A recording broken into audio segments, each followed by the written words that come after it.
Hello there. It takes about 3 seconds flat upon coming into this life to realize that pain is a part of life. And yet, no one wakes up in the morning and says, you know what, today my goal is to have a really painful day. In fact, most of us spend our entire lives trying to avoid pain. That's our entire prerogative. Take a look at our lives. While there are some things we do specifically because we're following our joy, the bulk of things we do in our life we do specifically to avoid and escape pain. We go to school and then work so we can guarantee we won't feel the pain of being broke.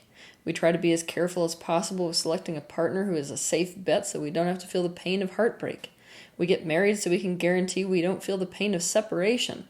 We take that pill so we don't have to feel the residual pain of previous traumas in our emotional body. We put money in a retirement fund so we don't have to feel the pain of working forever.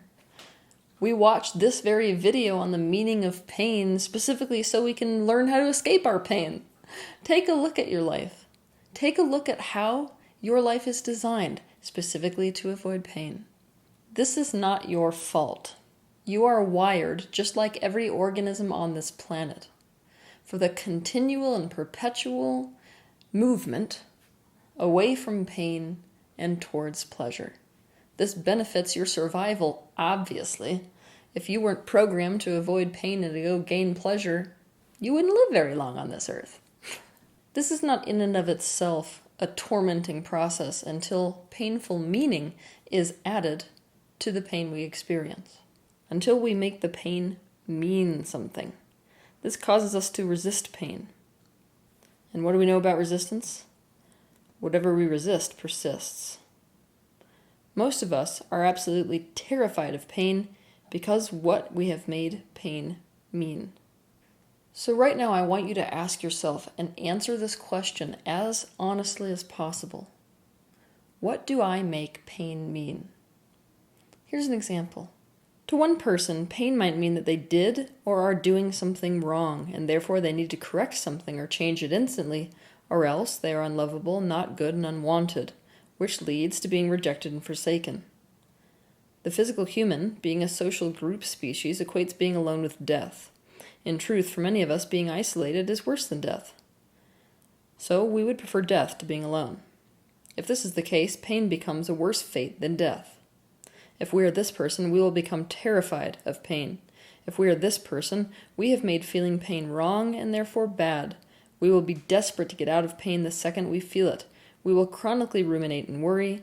Our life will be a futile, desperate attempt to control external conditions so we never feel pain, and we will be in more pain than the average person because of it. This is, in fact, what most of us think. We think that pain is bad and wrong. In other words, we think that when we feel pain, something has gone terribly wrong. And nowhere is this more apparent than in the spiritual community of today's world. See, the modern spiritual community has figured out something critical, and that is that your emotions are like a compass. They function like a guidance system, whereby positive emotions keep you in alignment, and negative emotions are an indication that you are out of alignment. When we begin to subscribe to the idea that we create our own realities, our negative emotion becomes the indication about whether we are focused currently at something that we want to create or whether we are focused currently at something that we don't want to create in our reality. Suddenly, negative emotions and pain becomes enemy number one. Pain becomes conceptualized as error, and pain becomes wrong. So what are you supposed to do when that's your mindset and you're in pain? Okay, what we need to do, essentially, is to drastically alter our perception of pain and what pain means. Let's begin. Pain is not wrong or bad. It is an indication that you are alive. Numbness is an indication that you are not alive. Pain is also a multidimensional experience. Pain exists on the physical, emotional, and mental level of your being. And regardless of where you perceive this pain starting, whether that's physical, emotional, or mental, it will involve the other two aspects. So what is the purpose and function of pain? It calls the attention of our conscious presence. This is the real reason why suffering has been the main doorway to enlightenment for so many thousands of years. The presence of your consciousness transforms suffering into awakening. Because of this, to try to make it go away shouldn't be our goal. We need to let the pain show us what needs to be shown and known. It alerts us to where we are out of alignment. It is a crucial aspect of healing. What modern medicine will eventually figure out is that pain in fact triggers repair mechanisms that are not triggered without the pain. It alerts us to the aspect of ourselves that needs to be brought back into alignment so that we can become whole. In fact, a while back, I was teaching a bunch of healthcare professionals, and one of them shared a really beautiful idea with me. It's that the letters in pain, P-A-I-N, can stand for pay attention, integrate now. Pain prompts you to reevaluate and change your life. Now, the purpose of life is that it facilitates consciousness becoming conscious of itself. It is the catalyst for self-knowledge. It wakes us up from our unconscious slumber, and as such, people who experience pain are provided the opportunity to wake up. It is a biofeedback system telling us about ourselves. It is a messenger calling us to ourselves. All too often, when we think pain is bad, we shoot the messenger. Pain calls for presence. When we go into pain, it puts others in the position of providing their presence, often in the form of assistance. It unites us in this way. It equalizes us and forces a shared experience. This has powerful implication as it applies to ourselves as well. Pain calls us powerfully into the present moment. It causes us to be fully with ourselves. So much of our affliction on this planet is the fact that we try to escape ourselves all day, every day. We're never fully present with ourselves or present in the now. So pain calls us into the profound spiritual practice of becoming present, which is the opposite of self-abandonment. Pain is the catalyst for universal expansion. Universal expansion takes place as a result of personal expansion. And how do we expand? We form preferences. Pain alerts us to what is unwanted, so that we have acute awareness of what is wanted, and thus can go in the direction of that very thing. And thus we expand. The entire process we call evolution is in fact the byproduct of pain. Discomfort triggers wanting, and that wanting triggers an evolutionary process by which we align with our desires. Pain creates an empowered person.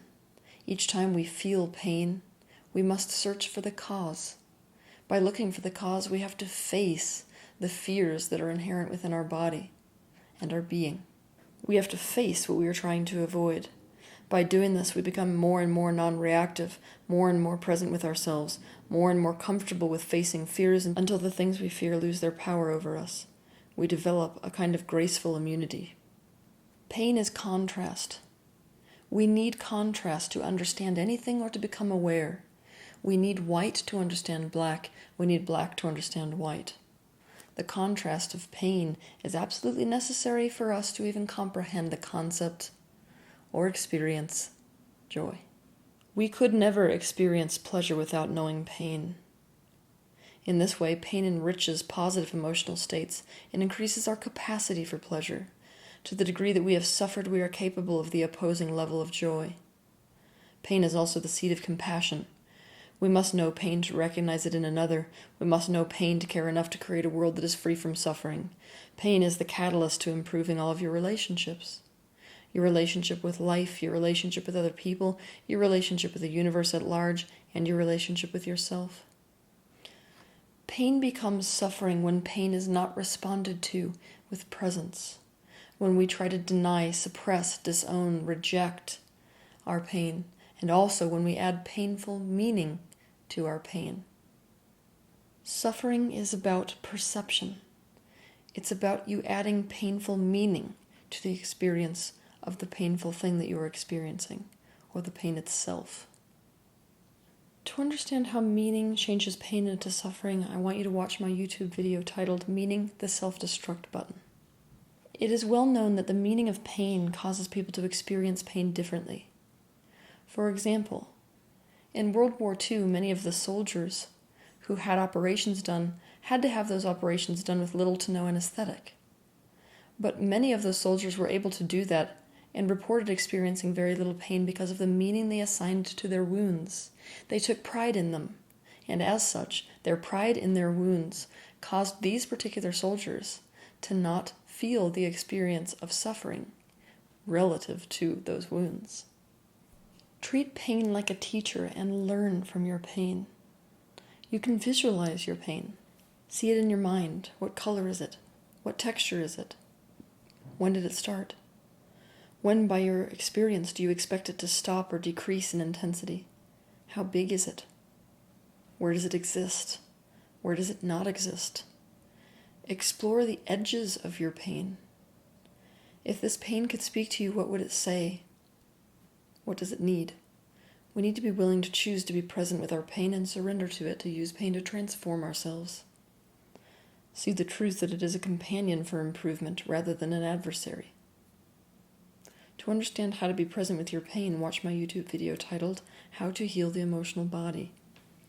We often become completely identified with our pain. This is especially true if pain in your life is chronic, something that you undergo on an ongoing basis.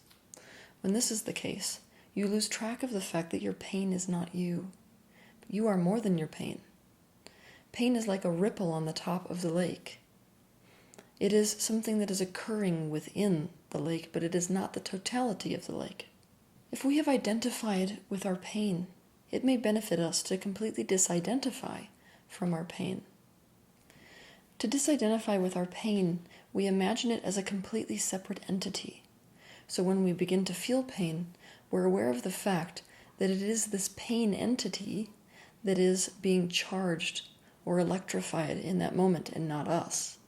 We can observe it from that state. When we experience chronic pain, it means that pain is no longer an experience for us. We have not used the pain to create the change that it is telling us to make, and instead the pain has become us. It is our reality, it is our identity. The ego has now identified with it and thus sees it as crucial to its own survival. We need to ask ourselves honestly the following questions. What bad thing would happen if I sat with my pain and allowed it completely instead of trying to make it go away? What would it take, or what would have to happen for me to completely allow my pain? What bad thing would happen if the pain truly did go away, and for good? To understand more about disidentification, I want you to watch my YouTube video titled Disidentification, the Practice of Non-Attachment.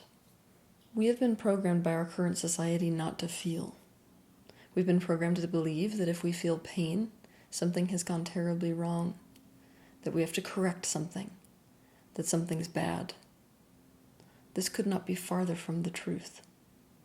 This attitude fuels all kinds of addictions by convincing us that we must escape the pain as fast as we can. It causes us to resist pain and thus feel even more pain.